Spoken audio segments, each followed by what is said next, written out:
Took this book out in 1971. Yes, and I returned it in 1971. Yeah, 71. That was my first year on the job. Bad year for libraries. Bad year for America. Hippies burning library cards. Abby Huffman telling everybody to steal books. I don't judge a man by the length of his hair or the kind of music he listens to. Rock was never my bag. But you put on a pair of shoes when you walk into the New York Public Library, fella.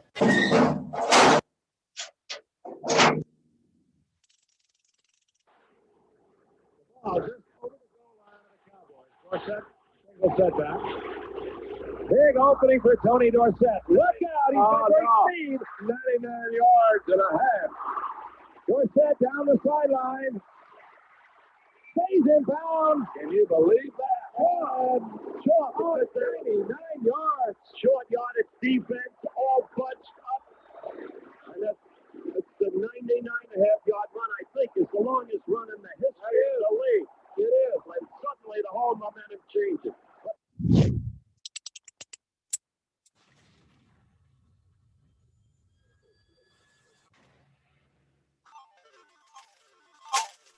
Let's face it, where you're betting is just as important as who you're betting on. That's why I go to mybookie.ag. It's fast, it's easy, and they pay you when you win. Look, I wouldn't be telling you to bet mybookie.ag if they weren't the best. Do the smart thing. If you're going to bet this football season, bet with mybookie.ag. Promo code SKIN. That's SKIN. When you use that promo code, MyBookie will match 100% of your deposit up to $1,000. That's mybookie.ag, promo code SKIN.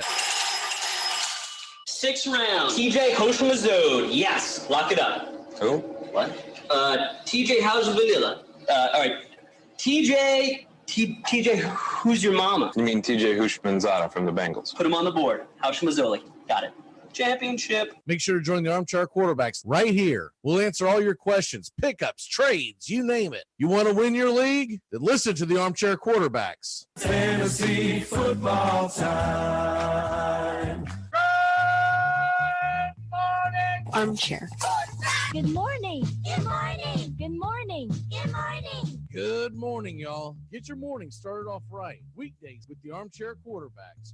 Riding shotgun with you wherever you're heading. Good morning. Hello, and how are you? Early in the morning, I say good morning. Hello, and how are you? Armchair. Sometimes we're funny, sometimes we suck. You don't have to be quiet. Listen to the echo. Hello! Hello! Hello! Hello. Mr. Bookman. I remember when the librarian was a much older woman. Kindly, discreet, unattractive. We didn't know anything about her private life. We didn't want to know anything about her private life. She didn't have a private life. When you're thinking about that, think about this. The library closes at 5 o'clock, no exceptions.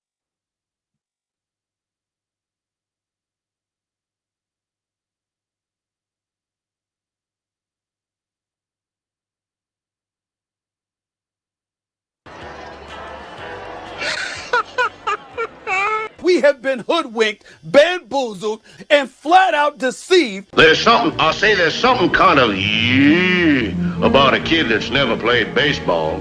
But what the hell, boy? Make sure to listen to the Armchair Quarterbacks. Good enough for us down here in the bayou. Go Tigers and the Armchair Quarterbacks. It's morning. Yes, and what a lovely morning. Allegiance to the flag of the United States of America and to the republic for which it stands, one nation, under God, indivisible, with liberty and justice for all. What's that one basic human concept that your brain just cannot wrap your head around?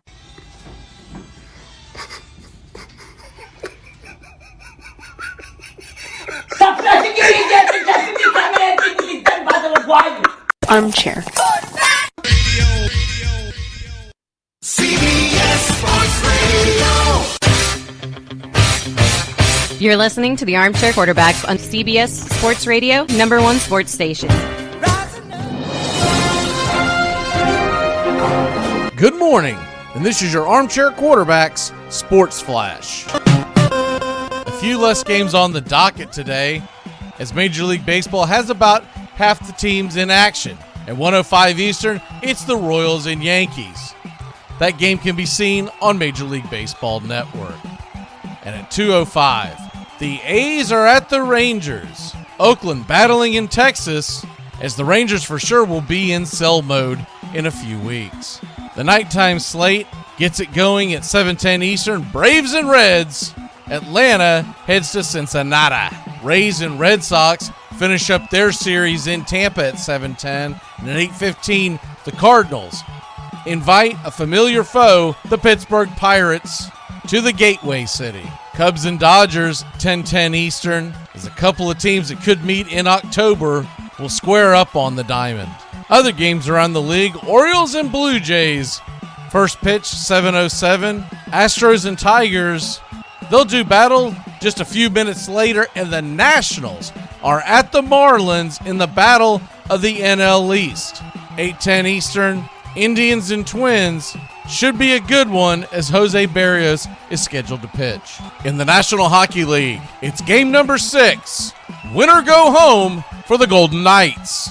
They're on the road in Montreal against the Canadiens. That game begins at 8 Eastern on the USA Network. In the NBA, at 9 Eastern on ESPN, the Suns have a 2-0 lead. They're on the road in Los Angeles to take on the Clippers. Devin Booker has averaged 25.6 points per game in the playoffs, and Paul George 23.3 in his own right. And in the College World Series out in Omaha, 7 Eastern on ESPN2, the Texas Longhorns do battle against the Virginia Cavaliers. It's an elimination game with the right to play Mississippi State on the line Friday.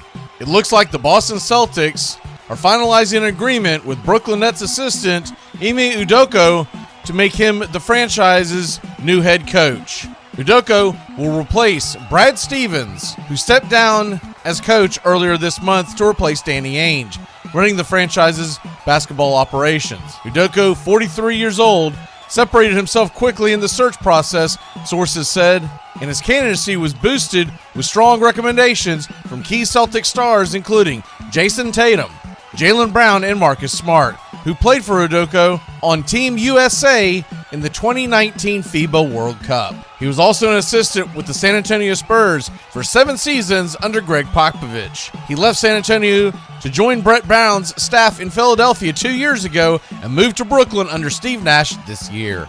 And that's your Armchair Quarterbacks Sports Flash. Stay tuned for the Armchair Quarterbacks radio show and YouTube Live. Please like, subscribe, and share our show today. The Armchair Quarterbacks, your first choice for sports talk, live from the First Coast.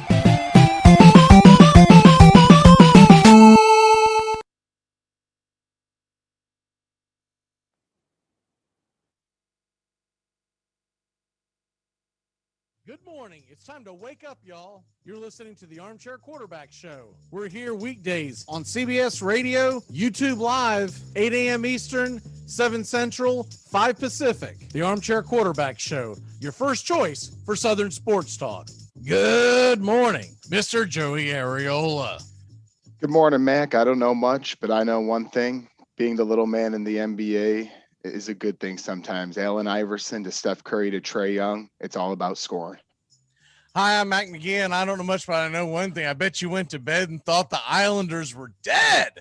You thought it was over. We get a game 7 tomorrow night, baby. We've got an important game 6 tonight as well in the NHL. Man, this is the best time of the season when these two are going back and forth, back and forth. It's an incredible time. We got that and a lot more, including what team is heading to the Super Bowl and winning it for the first time in franchise history. You're listening to the Armchair Quarterbacks. This I ain't seen much of. Me neither. Chappie, I never have.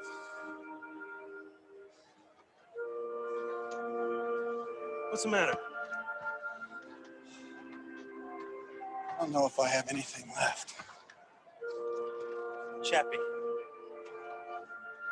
you just throw whatever you got, whatever's left, boys are all here for you. We'll back you up. We'll be there. Because, Billy,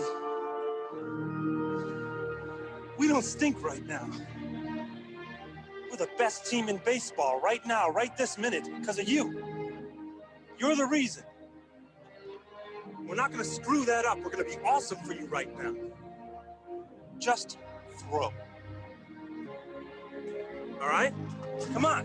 Come on. Armchair. Community Access Channel. He's the armchair quarterback. He's full of beer and he's full of snacks. The all-American man. Hey, howdy, hi, top of the morning to you. Welcome to the Armchair Quarterback Radio Show. Mac McGee and Joey Ariola. Joey, how the hell are you this morning, sir? Man, just the energy, I could already feel it, Mac. I mean, like you said, between the NHL and the NBA, you get every day, you get a couple of great games, and then MLB is getting fully into things, getting about to the halfway point. So just an exciting time in sports that's outside of football season, obviously, and a lot to talk about, and I can't wait. Yeah, so, and I still say this, it would behoove both of them to not play against each other in the ratings game. I don't know why they've never understood that and gotten out of their way. I think some of it has been over the years, for we'll say the last 30 years or so, the NBA didn't look at the NHL as any kind of a threat. And though the NHL does not get the kind of views that the NBA still gets, I still think the NBA could improve their viewership, which just means improve your money if you move your playoffs around. Same thing with the NHL, but we'll just see if they get their heads out of their asses and do something different this coming year. It just always, remember before the pandemic, they were talking about doing that in the NBA. They were talking about pushing it back, and there was some pushback on whether or not they wanted to be playing into August. Okay, but typically you'd be finishing it up in June. Why wouldn't you just start your NBA a little later and play into late July? This is perfect, so anyways, we'll see what they do. But last night, Trae Young, wow, what a game by Trae Young. Did you get a chance to see much of it? Oh, yeah. I mean, actually, I'm in the heart of Milwaukee right now from where I'm at, and I went to, after these seminars I'm doing right now, I went out to a Milwaukee place. I was considering going to the game, but it got kind of out late, and man, the crowd was just deflated. I mean, I know he missed some shots, but when the guy had 48 points, You're in Milwaukee right now? I am currently in Milwaukee. Okay, I need you to take your phone or your iPad, however you're doing this show, and take it around with you, the city, and I'm gonna live them all week, and explain to them how the city of Atlanta is coming for Milwaukee, baby. Let's go. Yeah, 48 points. I mean, he makes it look so easy. Such a fun player to watch. I don't know who he really reminds me of quite yet as his career is starting to build, because he's much smoother, though not as dynamic as an Allen Iverson. But that's who you kind of remind, because the fact that he has to load the entire team, the fake pass behind his back and then dribble drive over the Giants. I mean, that was beautiful. The little shimmy that he did, that had to piss people off. He drained that three, but they left him wide open. I'm sure he was like, really? And he's just a fun player to watch. He's already pissed off New York. He's already pissed off Philadelphia. And now he's on his way to possibly really pissing off. I'm sure Milwaukee fans were thinking, man, we get to play Atlanta. This is going to be great. We're going to get a chance to win a championship for the first time in 50 years. I don't know. It's going to be must win tomorrow night for Milwaukee, obviously. And we've got another series going on tonight in the world of the NBA. Phoenix up 2-0. I still haven't heard any kind of update on Kawhi or Chris Paul. Paul is being quarantined, and Kawhi has a knee issue. I don't expect to see Kawhi, but you never know with the quarantine thing. I think bare minimum, Chris Paul can be there by game 4, but this whole thing is asinine to begin with. But we won't get into that because I've beaten that drum all week. I think I did see a report, though, just recently that CP3 is back tonight. by the way. So he can play tonight? Yeah, he can play tonight. I yes. wasn't sure what the cutoff was. So that's good for the Suns, bad for the Clippers. Look, as well as PG-13 has played over the last few games, he can't keep it up because I don't care what he calls himself. He's not playoff P. No. Okay. And if Chris Paul is back, well, this is an absolute must-win game anyways tonight. Correct. But if Chris Paul is back, that makes it a little more difficult. And you're trying to extend the series to hopefully see Kawhi, right? I've made no bones about it. I'm pulling for Chris Paul and the Suns. Same here. But I wouldn't mind seeing a good series. And now that everyone's out that I hate, I just want to see good playoff basketball. I like Kawhi a lot. I pulled for him when Toronto won the championship. I don't dislike PG-13. I just look at him as kind of not really a joke because he is a really good player, but he's not as great as he thinks he is. Yep. He's really good. And he'll probably end up in the Basketball Hall of Fame, but that's because they let everybody in there. Anybody walks in, right? Yeah, I declined the email the other day. They sent me they said, we noticed you were pretty good in pickup games in the late 80s and early 90s on the west side of Jacksonville. You're killing me. We want to induct you. And I said, dude, I'm pretty sure the Braves are playing a doubleheader that day. I got no time for that.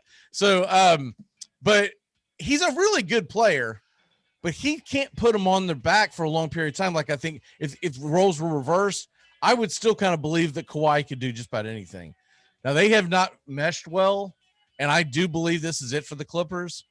They get knocked out, I think it's done. The only way Kawhi Leonard stays with the Clippers is if they win the championship this year, because he's got an opt-out. Yep. And I just feel like he's going to opt out, or he's going to demand PG-13 being traded. Remember, he's the one that brought him in, by the way. They got rid of all the picks. Yeah, I want to play with this guy. And they doubled down and they went all in thinking this was a great thing for their franchise. And the Clippers might be the Clippers again by early August, because essentially for you youngins out there who have only been watching basketball about 10 years, the Clippers franchise has been a disaster for years. They talked Kawhi into coming, but I really believe in my heart of hearts, Kawhi's not going to stay with the current situation. So this is a big game for the Clippers to win for the series. It's also a big game for the Clippers to win for their entire franchise and what it's going to happen going forward. Because unfortunately in the NBA, this is what you have now. You have they're all prima donnas and they all want to play with who they want to play with and yada, yada, yada. So you're dealing with this monster that you can't just build a team. Like when they signed Kawhi, you would think, all right, we're set for the next 4 years. We'll figure it out. No, they give these players all these damn options, all these opt-outs. And I think that alone is killing the NBA. But yeah, no, it's a damn shame kind of, because honestly, my wild card prediction is I think he ends up opting out and going to New York. Potentially that's my guess, but Celtics. So hey, even Boston. Yeah. I mean, getting back probably to the East, but I mean, we're talking about these. He is a California kid though. So that's the only thing. The whole thing was he was going back to go home. Yep. So I would think he would stay. Look, he could go to the desert. Yeah, he could do. If you can't beat him, join him. Yeah, right. I mean, hey, after Toronto, I kind of like he can kind of do as he pleases, even though it hasn't been the prettiest run with the Clippers. But I mean, you talked about all four teams right there. And to this point in the playoffs, we talked about a few weeks ago with LeBron up, what would happen to the ratings. And I don't know if was due to COVID or what, but through the conference semifinals, it's up 39% from last year, the NBA playoffs. And furthermore, the Bucks and Nets game 7 and the 76ers, they had 7 million viewers. That was the most watched games of this postseason. So maybe the new blood isn't as bad as people think. I know, and it's crazy. But also something, these are disingenuous stats, because the viewership was so terrible last year. Right. Anything is an improvement.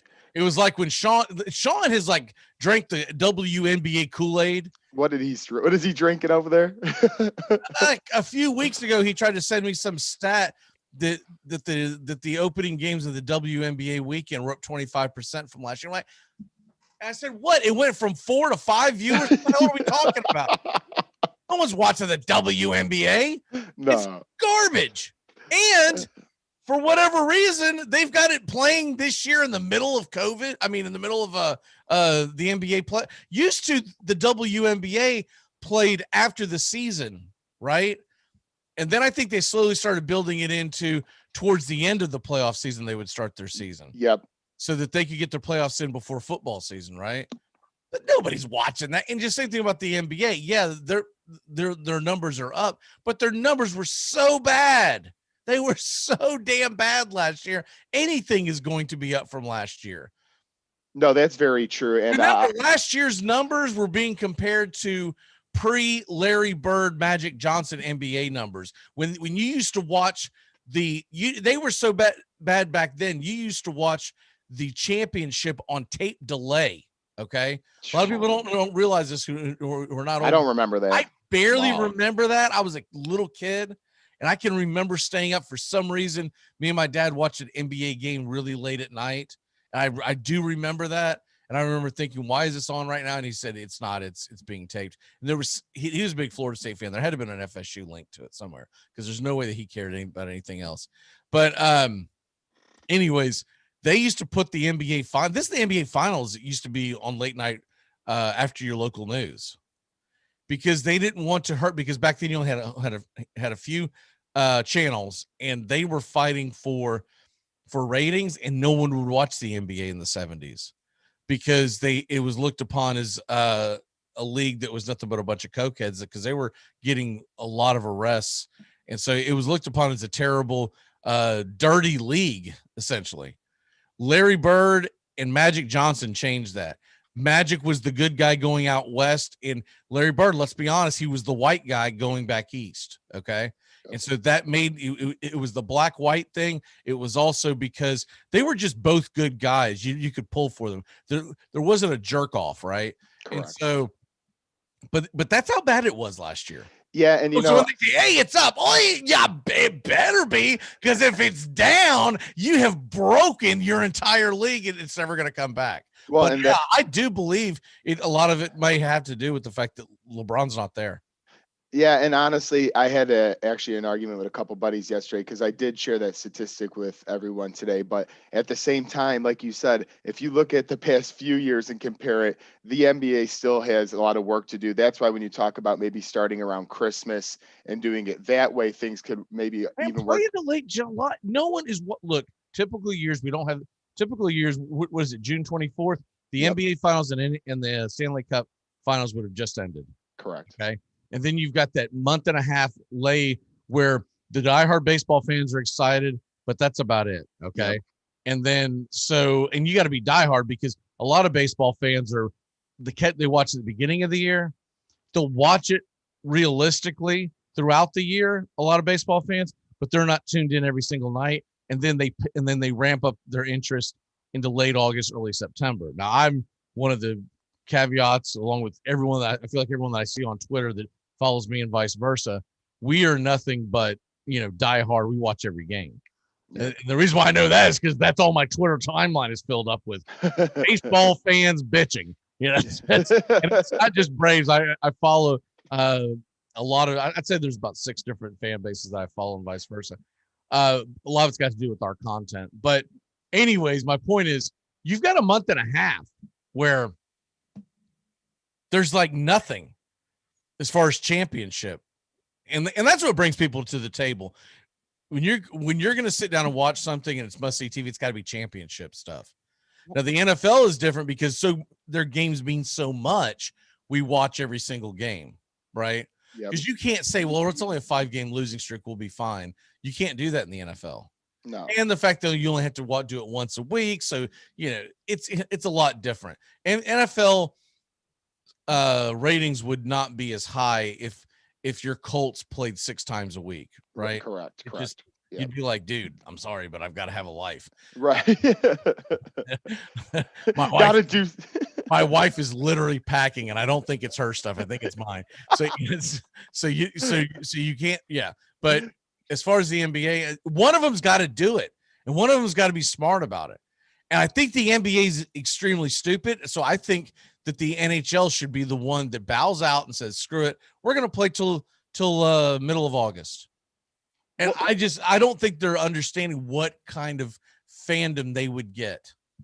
No, it'd absolutely be great because I mean, you look at it like last night, and it takes Milwaukee fans a little bit to wake up here. I was talking to a few guys, and it seems once they got to the playoffs, they start really focusing in, and it was because they knew the Bucks, unless like they all got the plague or something, we're gonna make the playoffs. Correct, and it was just interesting to me to see that dynamic. But like last night, for example, I go to a place in Milwaukee. Every TV was obviously the Bucks game. I mean, I'm in Milwaukee, but when you have the hockey games are phenomenal right now. I mean, we're going to get a game 7. We got a game 6 tonight that's on the brink. And sometimes I feel like the people will focus in on maybe one night than the other. Why not have it like you're saying, where you could kind of combat it a little bit and break it up? Because like you said, unless you're a diehard baseball fan, people are on vacation, people are doing things. That July period, if people are going to watch anything, even if they're on vacation or something, they're going to be focused into a deep run playoff.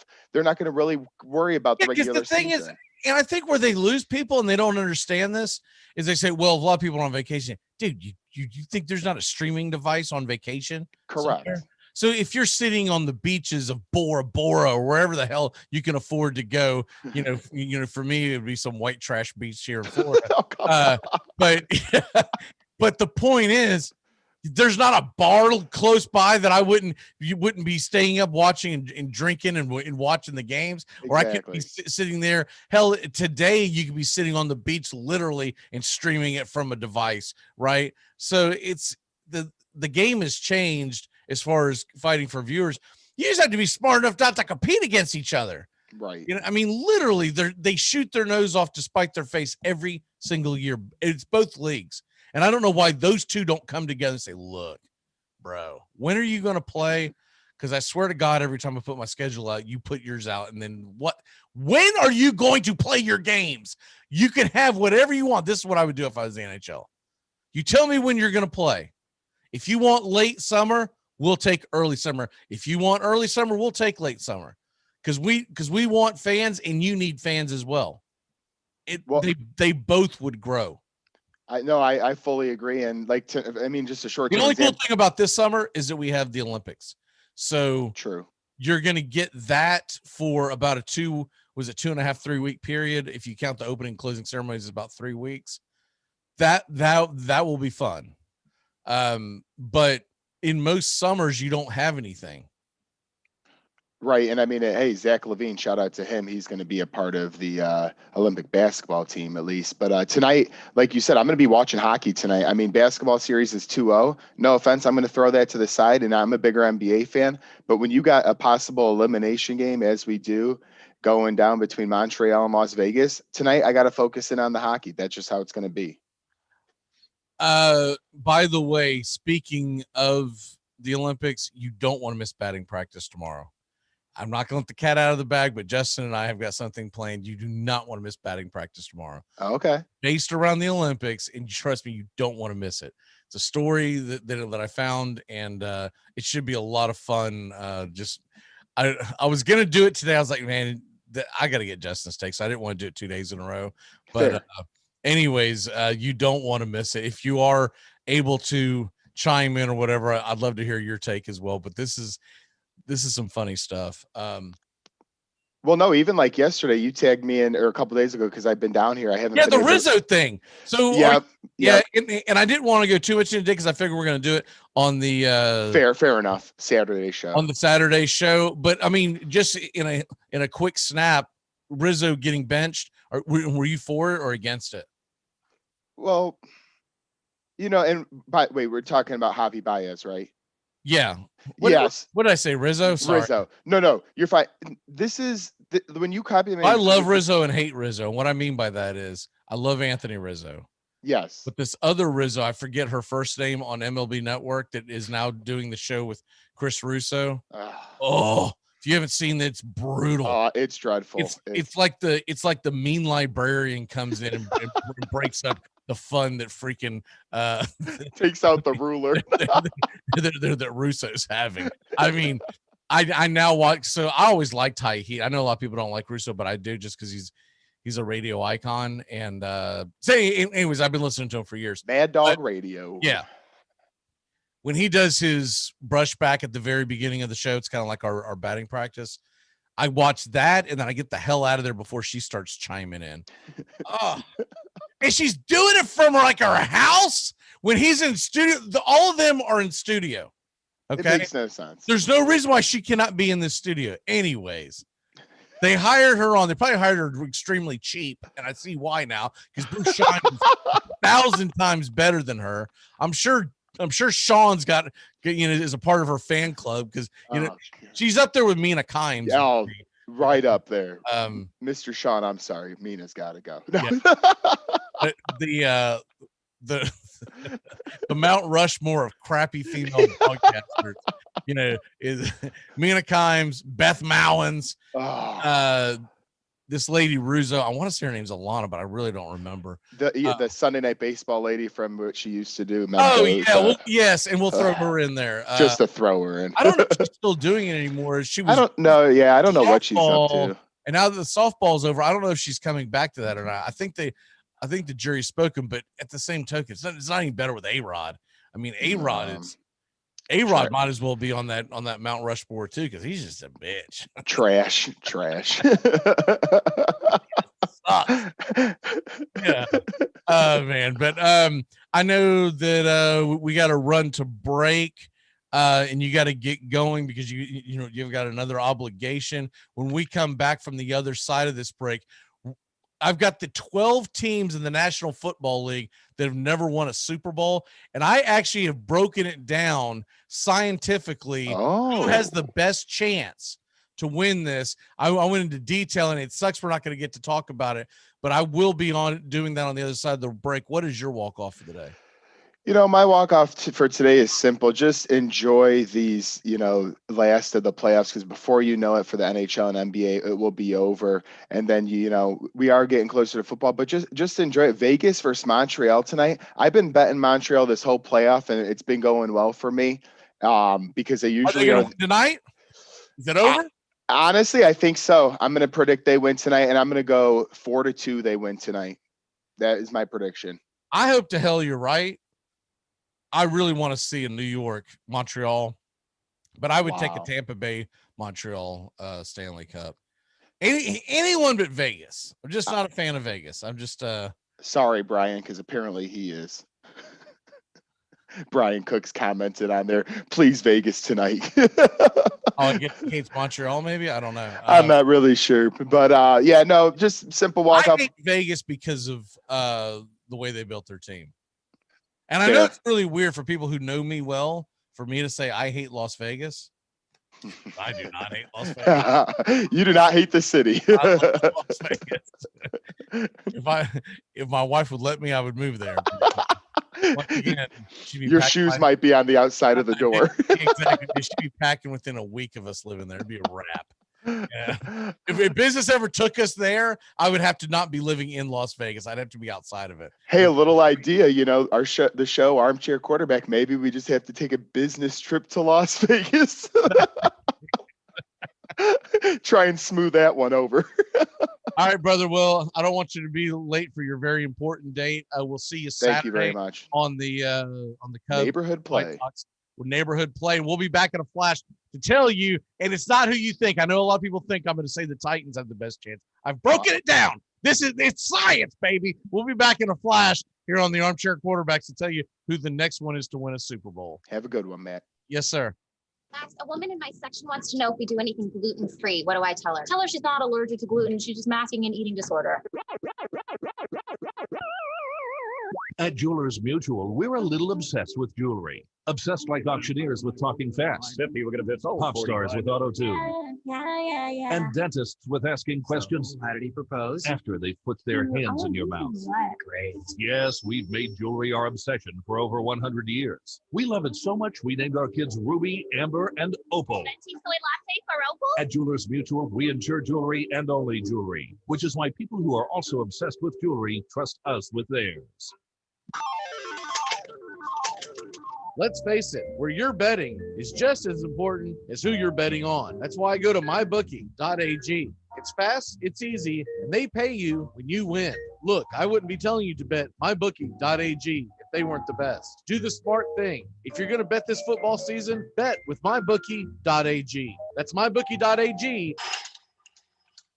They're killing me. Why are they killing me? What do we do? This has got way too complicated. I've got it. Here's what's going down. Corey, you talk to your team. You guys are going to decline that holding call. Done. Yo, wait, but then... Hold on. Trae, Sean, once we break this huddle, you're going to get out there and do some crazy celebration. I'm talking some humpies. Whatever you got to do, you do it. Okay, I got you. I'm going to call unsportsmanlike conduct on the celebration. Give me the white better field position after the kickoff. Coach, I need you to talk to your team about letting them run that kickoff back. Why would I do that? Think about it. Defense, special team, it's all one. You let them run that kickback, both your defenses get 6 points. Nice. Okay, everyone good here? Yeah. Nope. Once again, my kicker is getting no love. Oh, shut up, Bill. Your team is in first place. Plus, you're about to get extra point for the PAT.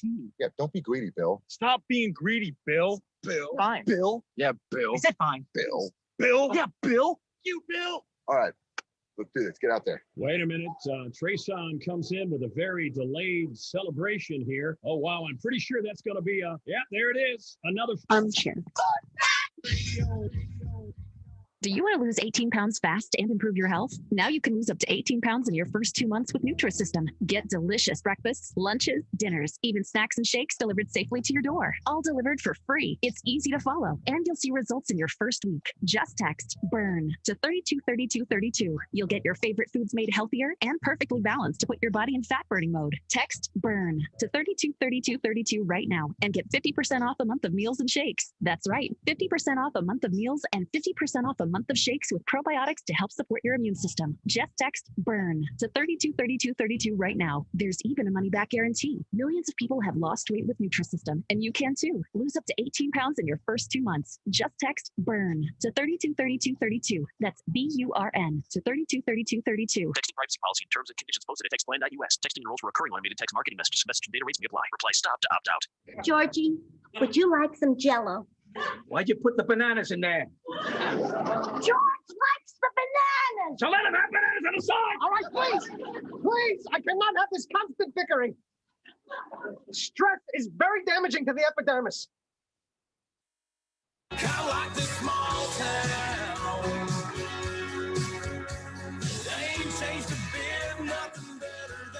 Good morning. Welcome back here on CBS Sports Radio, YouTube Live, the Armchair Quarterback Show. Find us on YouTube Live today. Like and share. Please like and share our show today. And we've got a lot to get into and a little time to do it. As I talked about here a second ago, I'm going to break down the best chance for a team in the National Football League that has never won a Super Bowl to win a Super Bowl. And there's 12 teams, by the way. It's the Arizona Cardinals, the Atlanta Falcons, Buffalo, Carolina, Cincinnati, Cleveland, Detroit, Houston, the Chargers, Minnesota, and the Tennessee Titans. And what I did was I broke down, I gave them grades for defense, quarterback, general manager / head coach, and then the skills positions. And I took those four and I ranked them 12 through 1. So if you had the best quarterback, you got a 12. You had the worst, you got a 1. And so with that, I came up with the scoring system that basically broke down who has the best shot at winning the Super Bowl first of all these teams that have never won one before. And when you look at the fact, it's kind of hard to believe there's been 12 teams that never win the Super Bowl.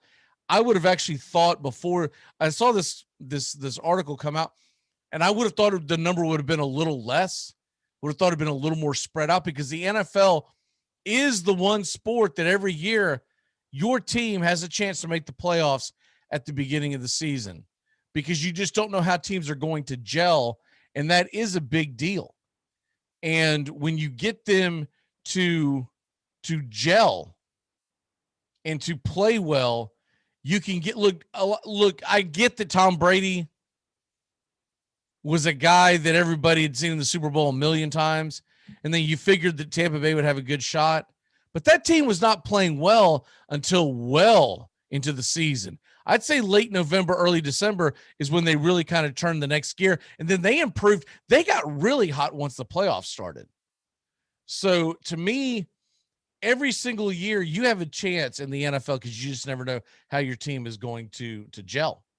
And we're going to get into that in 1 second. I do want to catch you up on what's going on in the world of sports today. Darius Geis, remember him? Got a release by the Washington football team. His charges have been dropped on his domestic violence charges. So we'll see what happens with that. He hasn't realistically played in the league in 3 years. So we'll see if he gets an opportunity somewhere, but his charges have been dropped. Frank Clark of the Kansas City Chiefs, this happened a couple of days ago, but haven't really reacted to it. He gets caught with an Uzi in his car. So we'll see what the league does with that. Considering how woke the NFL has gone recently, they might be anti-gun laws, and they might be that might be a hefty suspension for Frank Clark. So we'll stay tuned to that. And then the other thing was in the NFL, Kittle. He has a tight end camp going on where the elite tight ends come over the offseason and they go in and they practice together, et cetera. He did not invite Tim Tebow, and that is becoming like a big story. But I get, and Kittle basically said, I don't even invite every starter in the NFL. How can I start a guy? He said third string. Really, Tim Tebow is like sixth string right now. How do I invite that guy? So I get what he's saying.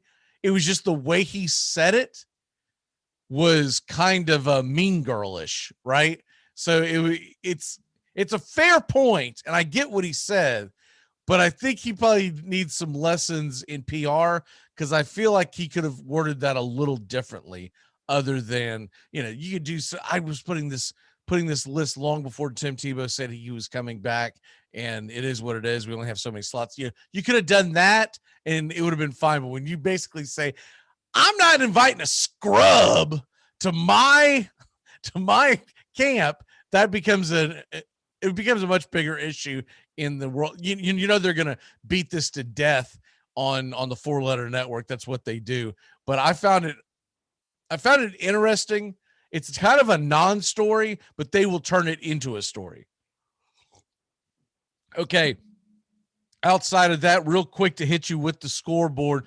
If you're just joining us, the NBA playoffs last night, Trae Young, there's a reason why his picture's on our YouTube live page. He went off 48 points. 48 points and gets the W.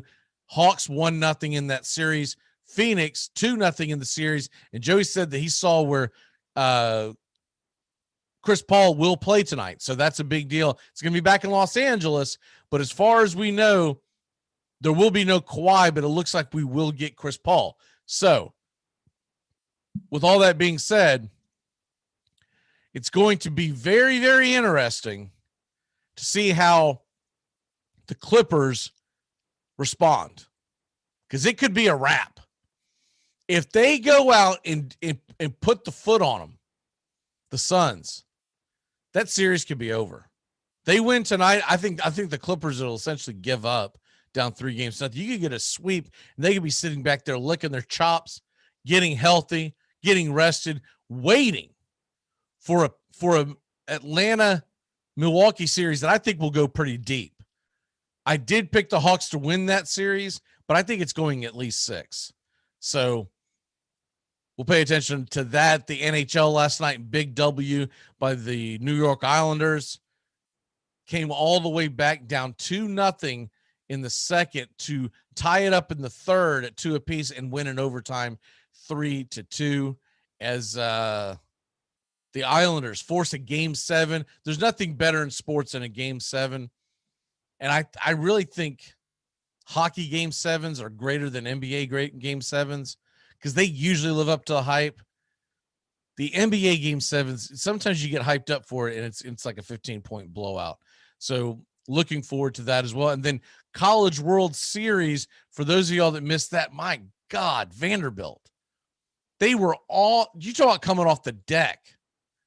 The Vanderbilt Commodores, setting the stage a little bit, they were in do or die situation down to Stanford going into the bottom of the 9th inning. Okay. And the Commodores score 2 in the bottom of the 9th, down 5-4, score 2 in the bottom of the 9th off a wild pitch, gets the W, a wild pitch. And when I say wild, that pitch was wild. I don't know what in the heck happened with that, but anyways, down to their last strike, Vanderbilt gets up off the canvas and forces the game to go to extra innings with the run, and then gets the W before they even had to go to extra innings. So look, when that wild pitch happened, they were playing with house money at that point, right? So what we're going to get now, Vanderbilt moves on. What we have today in the world of College World Series out in Omaha is Texas and Virginia. That's the 7:00 game. And this is a do or die for Texas and Virginia. The winner of this game will play tomorrow. Now, how is that set up? Friday at 2:00, it's Vanderbilt versus North Carolina State.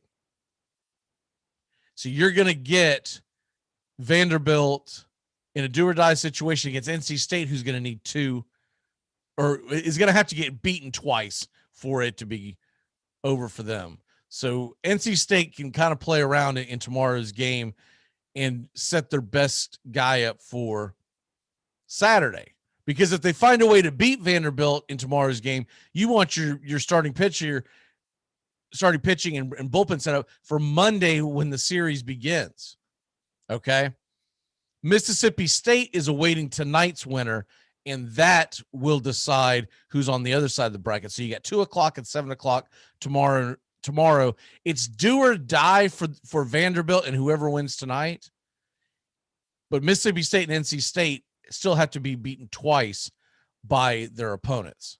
So that's where we're at in the College World Series, and the World Series itself begins on Monday. So if there are losses by the NC State or in Mississippi State, either one or both, you will have college baseball on Saturday. And so that's how that sets up. Okay. National Football League. Let's get into this because I'm looking at Arizona, Atlanta, Buffalo, Carolina, Cincinnati, Cleveland, Detroit, Houston, Jacksonville Jaguars, the Chargers, the Vikings, and the Tennessee Titans. Not a single one of them have ever won a Super Bowl. Now, some of them came a lot closer than others. Jacksonville has never been in the Super Bowl, okay? But they have made it to the AFC Championship game a couple of times. Now, granted, they've only been around for a little over 25 years. So, with that being said, you can't kill certain franchises for never being in, because certain franchises have not been there that long.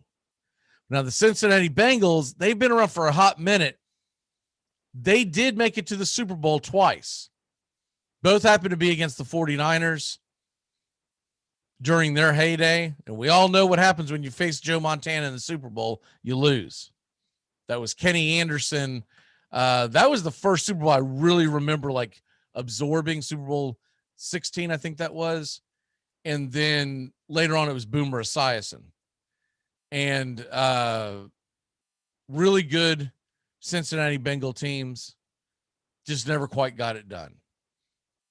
Arizona Cardinals, they've been in the Super Bowl fairly recently. Was it 2008, I believe, was the season against Pittsburgh? Buffalo Bills, we all know they've been there 4 times in a row, never won it. They haven't been back. They made it to the AFC Championship game last year, but their defense was atrocious. Carolina, they've made it to the Super Bowl. Remember losing to the Patriots. Cleveland Browns have never been to the Super Bowl. They've made it to a couple of AFC Championship games. the drive, the fumble. Detroit Lions, they are the farthest away, essentially, when you look at the history of the NFL. They just have literally done nothing. Now, they were a powerhouse before the Super Bowl ever came about, but we're not talking about what they did prior to the Super Bowl generation, which is what I believe this is year 56 we're in. So for the modern era of the National Football League, which I believe began when the Super Bowl was created, you're looking at a franchise that just has not been very good at all. Houston Texans, they've never done anything. They've never been to the AFC title game. The Chargers, they have made it to the AFC title game. In fact, the one that jumps out at me, and it might be the only one now that I'm thinking about it, was the Cincinnati Bengals versus the Chargers in the it was Dan Fouts, Dan Fouts of the Chargers beats the Bengals. And then, of course, the Chargers also went to the Super Bowl. It was the last 49er championship when Steve Young and company dismantled the Chargers. And then, of course, that was Bobby Humphrey was the quarterback then. That was Natron Means before he went to the Jacksonville Jaguars. So that has been quite some time. I believe it's around 27 years at this point. Minnesota Vikings, they famously have also been to 4 Super Bowls, have never won it. And then the Tennessee Titans, they went the one time, lost by a yard, infamously to the Rams. So there you have it. That's the history of these teams. Now, who's going to win it? And I won't break down every single position because it's going to get ridiculous, but I will highlight some of them because I'm sure you're going to be like, well, how the hell did you come up with that number? This is ridiculous, blah, blah, blah. I know I'm going to get pushback on this, but I don't care because it's my list. And I feel like these are the teams that had the best shot to get there. The team with the absolute worst shot to win a Super Bowl. We're talking about in the near future. I'm not talking about they'll never win it. I'm talking about it's a race to win that Super Bowl. To me, it's the Houston Texans. And though I gave them the number one ranking on their quarterback, because I do have Deshaun Watson as the best quarterback of these 12. And I still gave them credit for having him. But with all that being said, he's not going to be there. So the Houston Texans are like this far away from the rest because they're essentially going to have to full-blown rebuild. And I've got the Houston Texans as the farthest away. I gave them 16 total points. This is in 4 categories. Houston got a 12 points for their quarterback. So that tells you how low they are everywhere else. Their defense was not very good last year. They lost Will Fuller and they traded away D-Hop. So skills positions, the hell are we talking about? And the general manager, head coach, I'm not a fan of the head coach that they hired. I don't think he's going to inspire a lot of young players. I just feel like that they are in a rebuild, and the general manager there, look, the jury's still out on him, but I did give him the worst of all the general manager rankings because, first of all, he was combined with the head coach, but second of all, he hasn't done anything yet, and the only thing that he's really done since he's gotten there is somehow alienate Deshaun Watson, his best player. So Houston is the farthest away. The second farthest away will not shock you, and that is the Jacksonville Jaguars. I gave them a points ranking of 20, and that's just because they're in a full-blown rebuild. And I don't know what to make of Urban Meyer and his leadership Not just him, but also everyone making decisions in the Jaguar organization. Because honestly, this thing just began. He has no experience in the National Football League. So I couldn't be disingenuous and overrank Urban Meyer. We'll see. Now these rankings could go much different next year. They could change much differently midway through the season. But as we sit right now, this is where I have Jacksonville Jaguars are the furthest away from winning the Super Bowl, just in front of Houston. Houston's the worst. Jacksonville's the second. After that, I've got a tie with Atlanta and Carolina. And the reason for that being Atlanta's in a rebuild and they've got an aging quarterback. I do think they have decent skill position, and I'm giving them the benefit of the doubt on the general manager and the head coach combination there because, look, they did draft Pitts, which I was big on. I thought he was probably the best player in the draft. And they did trade away Julio Jones, which is going to give them some flexibility down the road. So I'm giving them the benefit of the doubt, but they're still so far away because all their other pieces are just not very good. And look, Matty Ice, as great as he's been over his career, he's very up and down. He's at the end of his career. I had to knock them down a mark. Carolina Panthers, I think it's pretty obvious. Their defense was suspect last year. Their quarterback situation is a big question mark. Look, if something comes up where Sam Darnold ends up being a superstar, this number can obviously change. But you know as well as I do, they're not a real threat to win the Super Bowl this year. So we have that. And so I've got Carolina tied with Atlanta. It's kind of funny. I didn't realize till just now the bottom four farthest away, they're in two divisions, the AFC South and the NFC South. Okay. The next team would be the Minnesota Vikings. And though I had them ranked high on their skills position and gave them a little bit of a benefit of the doubt with the head coach and front office. Didn't have them ranked too high, but I didn't kill them. But the big question mark is their quarterback situation. And I've got them ranked as the worst because Kirk Cousins, you just don't know what the hell you're going to get from him. He can look like the best quarterback on the planet in week 2 and look like the worst in weeks 4 through 8. So I had to put him at the very bottom. And so that's why Minnesota is as far away as they are. After that, I've got a flat-footed tie with the Buffalo Bills, and it's going to surprise you, the Detroit Lions. And the reason why I say that is I think their defense is going to be very good this year. I think it's going to be stingy. It's going to be nasty. And I believe the Detroit Lions have an outside chance of possibly, I don't know if it'll happen this year, but possibly bringing in a better quarterback. And look, we know that they traded Matt Stafford, but they're turning the page. And we'll see what they can do long-term. If I'm Detroit and I have a fairly bad season, I seriously think about taking my top pick and going and getting Deshaun Watson if he's not already gone. Because you put Deshaun Watson on the Detroit Lions, we're talking turkey.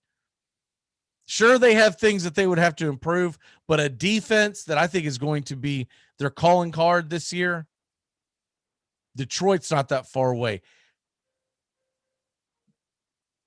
They're probably a good 3 years from being a real contender, and they've got to figure out the quarterback situation. Is Goff a guy that they can win with?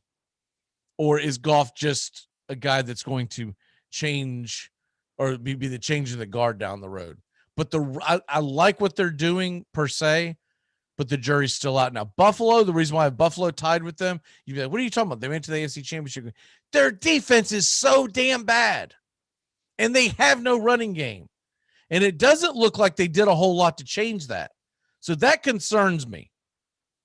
If I'm a Buffalo Bills fan, I expect that we're probably going to be in the playoffs. But are you going to be like the Marino Dolphins of the 80s where that's as high as you'll ever get because your defense and lack of running game puts all the pressure on Josh Allen. And though he's got Diggs, what happens if there's an injury somewhere to one of those two players? Their defense was really good a few years ago. And I think a lot of it had to do with the fact that they abandoned the running game. It put the defense out there a lot, and so it turned into a track meet. That being said, I do believe Buffalo can change it around and be close, be very close. I just don't think it's going to happen this year. And I don't think that their talent is that far off on defense, but they do have to do an overhaul, and that's why I've got them where they're at. So they had 25 points. For reference, Houston 16, Jacksonville 20, Atlanta and Carolina 22, Minnesota 23, and then I had Buffalo and Detroit tied at 25, 26th on the list, which makes them the 5th best chance to win the Super Bowl. San Diego Chargers, 5th best chance to win the Super Bowl of all the teams that have never won the Super Bowl. And I've got the San Diego Chargers, or I keep saying San Diego, Los Angeles Chargers. I got the Los Angeles Chargers just above Buffalo because I have their quarterback position rated really high. I think their defense is going to be much improved. Some of the injuries that they went through last year. A key to that is going to be Derwin James. But they've got a good defense that's coming back, assuming they can stay healthy. They've got a good young quarterback. They've got a decent skills. I have them about midway through, halfway up the board. But what concerns me is their leadership, and so there's still a big question mark there. And so we'll see what happens with the Chargers. But I've got they've got a chance. Someone just has to take advantage of it. The next on the list, the top 4. The Arizona Cardinals at 27 points. Arizona Cardinals. And that's because I've got them as having the 2nd best quarterback of all these teams. I've got their skills position ranked, 4th. When you look at the running backs that they've brought in with Connor and the fact that they've brought in AJ Green into their skill positions. I know he's an aging veteran, but they're going to have a lot of options on offense. So I think that's going to be a really good skills position. Their defense is one of their biggest question marks. And I am not 100% sold on their head coach. I'm willing to give Kingsbury a benefit of the doubt because he's just really started this process. But this is year 3, and this is where the rubber meets the road. Right now, we've got the Arizona Cardinals tied with the Cincinnati Bengals. And that is because the Bengals, although I'm not sold on the front office and the head coach, I do believe they rank fairly high. They have an improving defense. They've got a pretty good young quarterback in Joe Burrow, and assuming he's healthy, that's why he's not ranked as high as I have other quarterbacks because he's coming off the injury. But I did give him the benefit of the doubt and gave him 7 out of 12. And so that means that there was only 5 quarterbacks I've ranked in front of him. Now, if he comes back like gangbusters, then he could very well be up there in the top 3.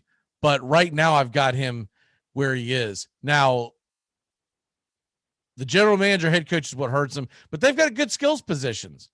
They've improved on that over the last few drafts. And I really believe if he could just stay healthy, Joe Mixon could be a guy that they can. The problem is he gets his injuries, and then they become one-dimensional. So I've got them tied with Arizona. And so you got 2 teams left. And I'm going Tennessee Titans number 2 and the Cleveland Browns number 1. Tennessee had 35 points. I don't remember if I said this on. Arizona and Cincinnati were 27 with the Chargers having 26. Tennessee had 35 points, and I gave Cleveland 38.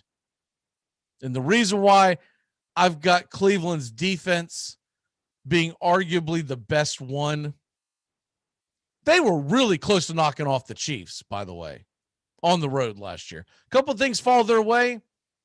We might be talking about the defending Super Bowl champion Cleveland Browns. I know that's a stretch. I don't know if they would have won in Buffalo, but I would have given them a decent chance to go nose to nose with the Bucs. Bucs probably would have beat them, but it would have been a good game. I think it would have been a better game than we got out of Kansas City because of the Kansas City flaws that I think they have now fixed. But when you look at Cleveland across the board, I gave them the best defense. I gave them halfway up the line with their quarterback. I think Mayfield's a decent quarterback. I had him ranked just in front of Tannehill. Had to because he won it head to head on the field last year. What has Tennessee ranked up so high is I do believe in John Robinson as the general manager. I do believe Vrabel is a very good coach. In their skills position, Derrick Henry, Julio Jones, A.J. Brown. They've got a lot that you like there. The big question mark is why Cleveland's ranked over them is the defense. The defense scares the hell out of you. Cleveland's biggest question mark is the quarterback, but he's still halfway up my line. The reason why I have that as their biggest question mark is Mayfield has had some bad games in his career. He looks like he turned the corner, and I believe he has. But I couldn't put him very high up on the list because if he did not improve on that this offseason, it could be an issue. So there you have it. Those are the teams that have never won the Super Bowl, the best chance to win the Super Bowl. I have number 1, Cleveland, 2, Tennessee. Tied for 3rd is Arizona and Cincinnati. 4 is the Chargers. Oh, I'm sorry, 5 is the Chargers. 6 and 7, Buffalo and Detroit. 8, Minnesota. 9 and 10 tied are Atlanta and Carolina. 11 is Jacksonville, and 20 is the Houston Texans, because we expect if he's on the roster, I don't think Deshaun Watson is putting on a Houston Texans jersey again. All right, let's go ahead and turn back time and get the hell on out of here on a beautiful Thursday morning, as we got a lot of sports to look forward to. A great weekend of sports headed, and we'll get you reset for that tomorrow morning. All right, turn back time on where are we at? We're already on June 24th. It's hard to believe it's almost the end of June, almost halfway through the year already on a turn back time. Oh, man. It really, last year it dragged. This year it's flying by. Turn back time. Here we go.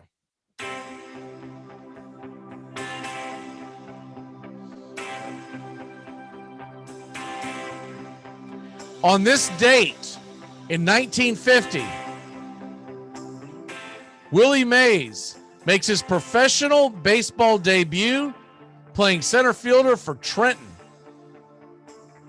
the Giants farm team in Class B. The 19-year-old outfielder from Alabama goes hitless in the game, but will hit .353 in 81 games before being promoted to the Minneapolis Millers, the AAA affiliate that year. And then, of course, he would make his great debut for what arguably, I guess he's the